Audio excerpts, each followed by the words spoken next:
Nous sommes le 4 décembre 2020. Cette vidéo est un peu particulière puisque ce sont des béotiens, malgré tout commençant à être informés sur une question fondamentale de l'équilibre de nos civilisations avec en titre une économie de partage. Les documents, la vidéo sont tirés du livre, lorsque vous tapez dans la barre de recherche, livre PDF, vers demain, la démocratie économique, vers demain. En tapant ces mots, vous obtenez le livre. Mais enfin, de toute façon, comme il y a en violet les observations, les demandes d'explication, les critiques que nous formulons, pensez que nous ne cherchons pas à en mettre plein la vue. Nous sommes de besogneux béotiens, mais nous tâchons de comprendre, parce que l'avenir de nos enfants est en jeu. Donc, le document, les vidéos sont tirées du livre PDF La démocratie économique, vers demain. Tentez donc d'obtenir une économie de partage salutaire, égalitaire, qui plus est simplifiée ici.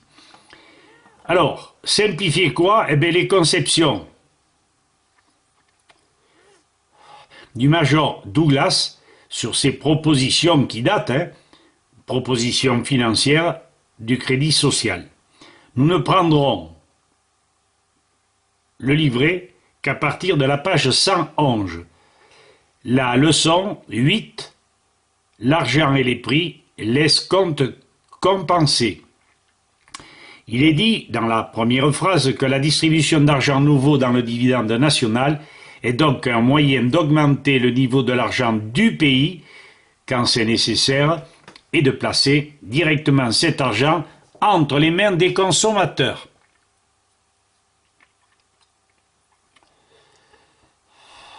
Alors, pour simplifier et pour que chacun puisse comprendre, il faut savoir que dans une division que vous écrivez sur le papier, il y a le dividende à gauche de la division, le diviseur à droite séparé du dividende par une barre verticale. Sous le diviseur, le quotient séparé du diviseur par une barre horizontale. D'accord? Faites le schéma d'une division, à gauche le dividende, à droite le diviseur, dessous le quotient. Voilà une division comme chacun le fait habituellement. Alors, dans le cas qui nous préoccupe, le dividende devrait être le chiffre correspondant à la valeur globale de la production nationale sur une période donnée. Ce chiffre étant bien la somme des biens produits utiles, élevés, fabriqués, transformés, où seraient inclus tous les frais et charges diverses des entreprises, bénéfices compris, tout est compris. En somme, le prix de vente offert au client, proposé au client. Le diviseur, le nombre de bénéficiaires, chaque individu de chaque famille, y compris les commerçants, à titre citoyen. Enfin, le quotient indiquant la part de chaque citoyen. Je pense que c'est assez simple. Par émission monétaire gratuite correspondante à la valeur globale de la production, c'est le dividende. Émission réalisée par l'État. Monnaie répartie sur chaque citoyen, tous les citoyens. Il semble évident que tous les achats effectués par l'ensemble de la nation, l'argent échangé en contrepartie des produits achetés aux commerçants, cet argent revient à la source créatrice par l'intermédiaire des commerçants. À notre avis, il ne pourra pas y avoir ni inflation ni déflation, puisque les intérêts des prêts consentis aux industriels, d'après l'expert comptable Gaston Puel, qualifié de traite de travail escomptable par exemple, sur une courte période, ne devrait pas influencer sur les prix. Nous comprenons également que l'Office national de crédit, en liaison directe avec l'État, aura aussi pour mission de pourvoir chaque commerçant d'un escompte, pourcentage extrait de l'émission monétaire globale de la production.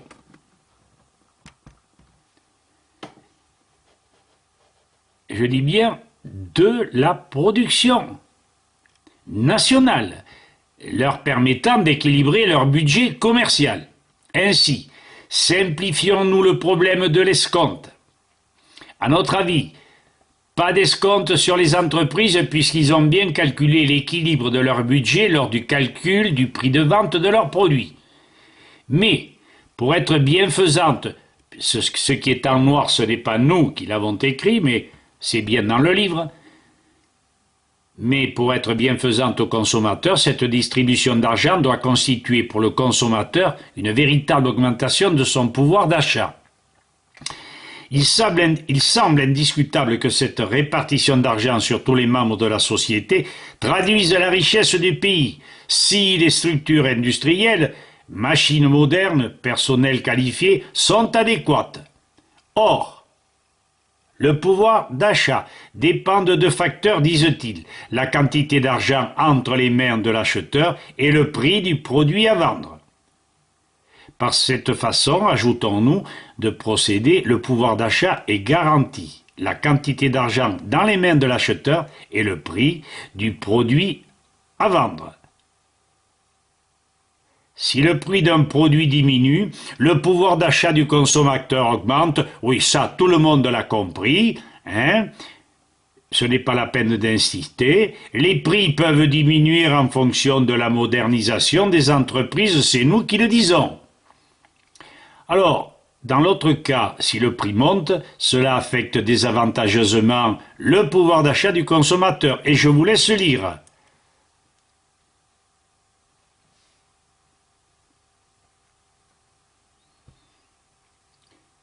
Pourquoi les prix augmenteraient-ils, puisque la production, initiée par la demande populaire, suivra et se vendra? L'État ou un organisme d'État contrôlant le sérieux des entreprises.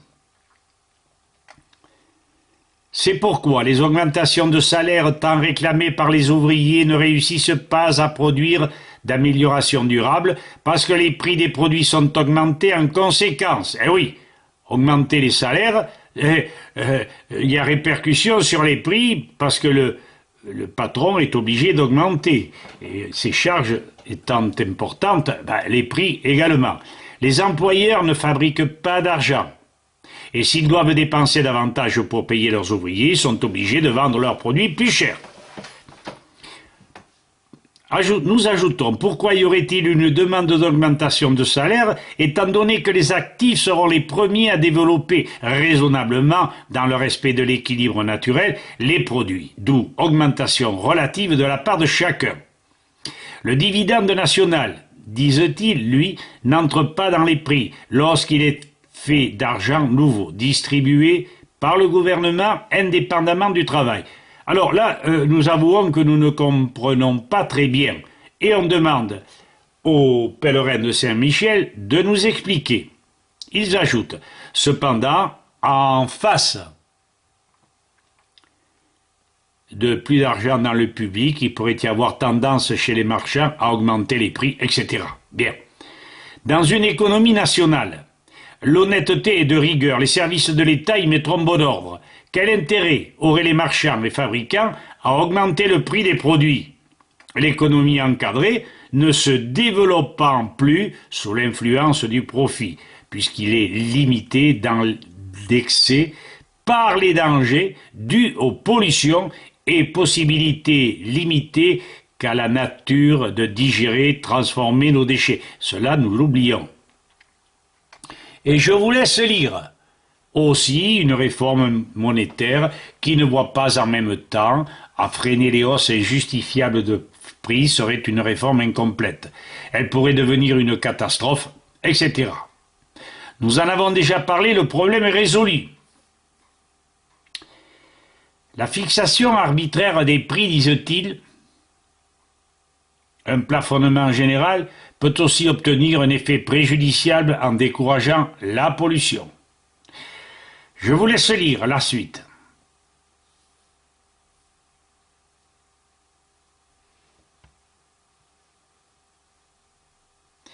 Alors, dans notre système, dans votre système, il ne peut y avoir de déséquilibre majeur.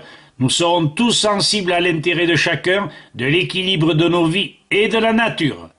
La nature n'est pas un dépotoir.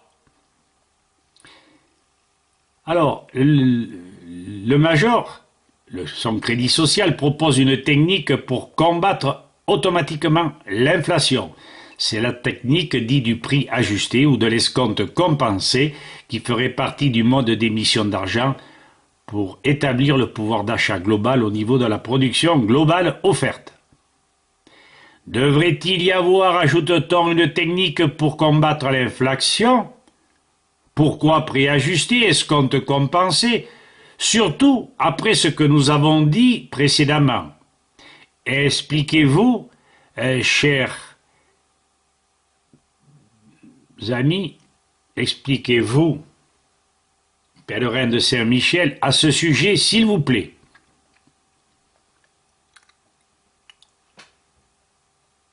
Le juste prix. Puisque les produits sont faits pour le consommateur, il est clair que pour atteindre leur fin, les produits doivent être offerts au consommateur à un prix qui permet au consommateur de les acquérir. Autrement dit, en tout temps, il doit y avoir équilibre entre les prix dans leur ensemble et le pouvoir d'achat des consommateurs. Si la valeur marchande, ajoute-t-on, de la totalité de la production nationale correspond une émission gratuite de liquidités, argent scriptural ou fiduciaire, réparti sur chaque individu, où est le problème? Les établissements marchands ne sont pas oubliés, entre parenthèses l'escompte. Pour compter le prix de vente, les producteurs ou les marchands calculent ce que la fabrication du produit a coûté et ajoutent les frais de manipulation, de transport, emmagasinage, de vente et les profits nécessaires aux différents intermédiaires. Mais rien n'assure que ce prix marqué corresponde avec le pouvoir d'achat du consommateur. Nous ajoutons, dans ce que nous avons formulé précédemment, tous les frais des producteurs sont inclus dans le prix de vente. Il y a bien adéquation entre les prix et le pouvoir de chacun. Je laisse lire, le prix marqué doit être, etc.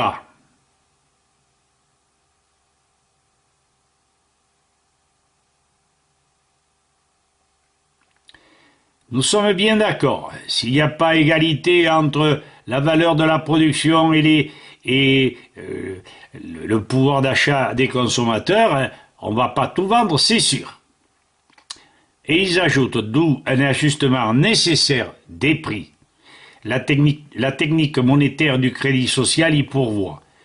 Dans le vocabulaire créditiste, on appelle juste prix le prix qui correspond exactement à la consommation. On le comprendra mieux tout à l'heure, disent-ils. Le juste prix, nous ajoutons, pour nous, correspond bien à prix de vente global des industriels égal à la valeur de l'émission monétaire gratuite qui serait distribuée sur les consommateurs sans oublier l'escompte sur les marchands.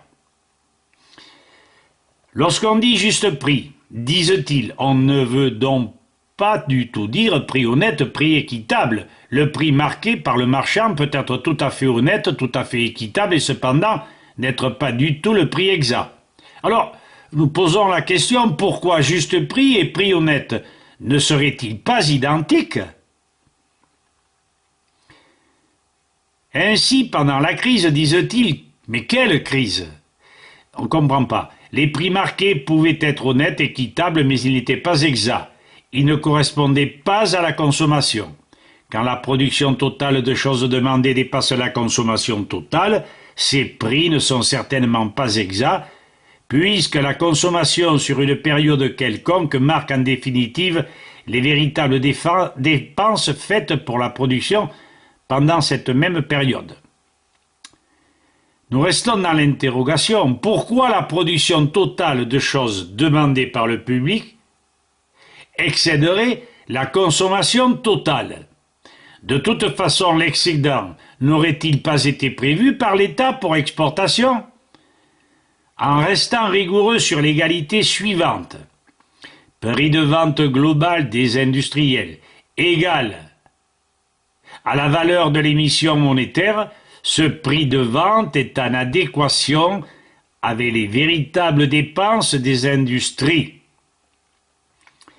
Les 4 lignes suivantes, le prix honnête, je vous les laisse lire.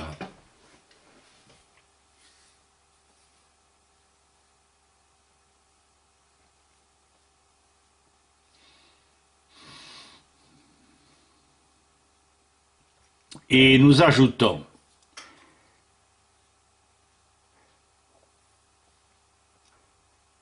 par les mathématiques et l'égalité en gras ci-dessus, la voilà ici, là. Prix honnête et juste prix ne sont-ils pas semblables? Il ne nous semble pas qu'il puisse y avoir de surprise dans les prix déjà établis, puisqu'il n'y a ni inflation ni déflation. Production et consommation sont mathématiquement liées. La technique, disent-ils, créditiste prend 2 nombres qui sont faits par les gens du pays eux-mêmes, et non pas arbitrairement fixés par les hommes, etc. Je vous laisse lire.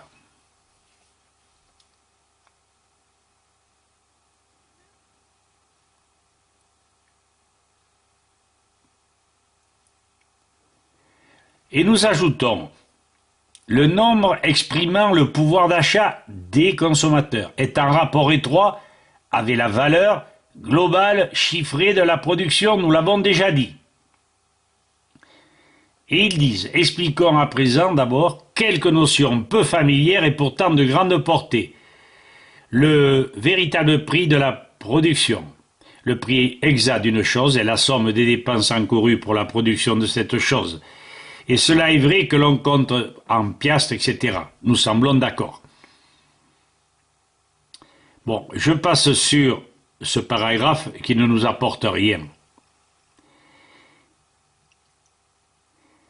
Et nous allons au plus important. Si, en tout et pour tout, les dépenses de matériel, de travail, d'énergie, d'usure se chiffrent à $100, le prix exact du produit est de $100. Mais il y a le prix comptable au cours de la production d'un article dans une usine, compte tenu de la matière première achetée, des frais de transformation, des salaires, des frais du capital, etc. Tout cela constitue le coût financier de production de l'article. Nous précisons que le coût financier de la production d'un article, tout frais confondus, intérêts compris, il nous semble que prix comptable et prix exact devraient être semblables. En tout cas, nous l'avions vu ainsi jusqu'à l'heure. Ils ajoutent, ce prix comptable et le prix exact sont-ils les mêmes? S'ils le sont accidentellement dans certains cas, il est facile de constater que dans l'ensemble, ils ne le sont certainement pas. Nous posons la question, pourquoi? Alors, ils prennent l'exemple d'un petit pays, une production évaluée à 100 millions de dollars. Si dans le même temps les dépenses totales des habitants du pays sont évaluées à 80 millions, il faudra bien admettre que la production du pays cette année-là a coûté exactement 80 millions puisqu'il a été consommé en tout 80 millions par la population auteur de la production. La production a été évaluée par la comptabilité des prix de revient à 100 millions, mais elle n'a coûté que 80 millions de dépenses réelles. C'est un fait inéluctable, les 2 totaux sont là, disent-ils. Et nous ajoutons, tant en biens de capital qu'en biens de consommation, une production totale évaluée à 100 millions, nous comprenons que cette production destinée à la population est bien le résultat des prix globaux, tout frais inclus, calculée par les comptables. Cette valeur de la production totale est bien destinée à être répartie sur l'ensemble de la population, non? Alors pourquoi admettre que la production du pays aurait coûté 80 millions? Et ils ajoutent, en gras, autrement dit, dans le même temps où la richesse produite a été de 100 millions, la richesse consommée a été de 80 millions. La consommation de 80 millions est le véritable prix de la production de 100 millions. Nous pensons, nous, que la richesse produite et les richesses consommées ne seraient pas le même chiffre? Le véritable prix de la production, c'est la consommation. Si on attribue au public par répartition la monnaie correspondante au véritable prix de la production, il nous semble qu'il y ait égalité entre valeur productive et valeur répartitrice.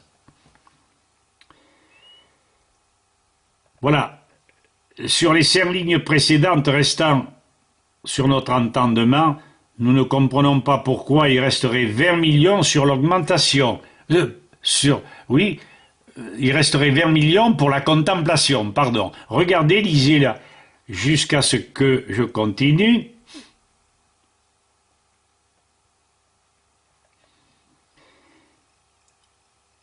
Augmentation des richesses et diminution des richesses.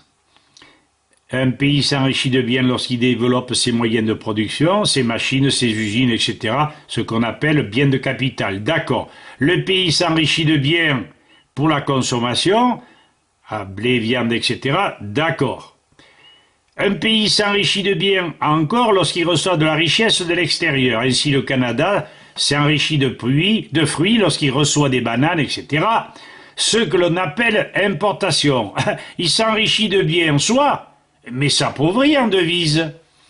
D'autre part, disent-ils, les biens d'un pays diminuent lorsqu'il y a destruction ou usure des moyens de production, usines brûlées, etc. C'est ce qu'on en appelle la dépréciation, oui. Les biens d'un pays diminuent lorsqu'ils sont consommés, les aliments mangés, les habits, etc. ne sont plus disponibles, c'est la destruction par consommation. On est d'accord. Les biens d'un pays diminuent encore lorsqu'ils sortent du pays, les pommes de terre, le beurre, le bacon envoyé en Angleterre, etc. C'est ce qu'on appelle les exportations, oui, mais le pays s'enrichit en devises. Alors voilà ce qu'ils nous ont mis là. Le calcul du juste prix. Et ils y vont avec la production de biens de capital, la production de biens consommables, vous avez les chiffres, les importations, les acquisitions totales, et ensuite d'autre part, les dépréciations de biens de capital, avec les chiffres, et jusqu'au passif. D'où l'actif est de 12 000 millions, le passif de 9 000 millions. On va conclure. Pendant que le pays s'enrichissait de 12 000 millions, il usait ou consommait ou devait céder 9 000 millions. Et nous ajoutons, les biens de capital, c'est bien l'achat, l'entretien de matériel divers qui rentre dans le calcul de l'établissement des futurs prix de vente, non? Tout autant d'ailleurs que la dépréciation du matériel qui, réparé, entretenu, alourdissent le prix des ventes à venir. Pour nous, pourquoi ne pas considérer qu'à partir du moment où il y a égalité parfaite entre la valeur productive globale et la valeur distributrice, laissons l'import-export de côté, on devrait arriver à une simplification de raisonnement et compréhension de nous, les élèves. Pourquoi ajuster les prix? On vient de le faire tout au long de la vidéo. Et document qui sera joint si on le désire. Voilà, nous n'allons pas aller plus loin pour ne pas faire une vidéo trop longue. De toute manière, vous aurez, avec le texte, le restant du document. Voilà, j'espère que j'ai réussi, mais la gageure, elle était peut-être difficile à tenir. Merci à tous, à bientôt.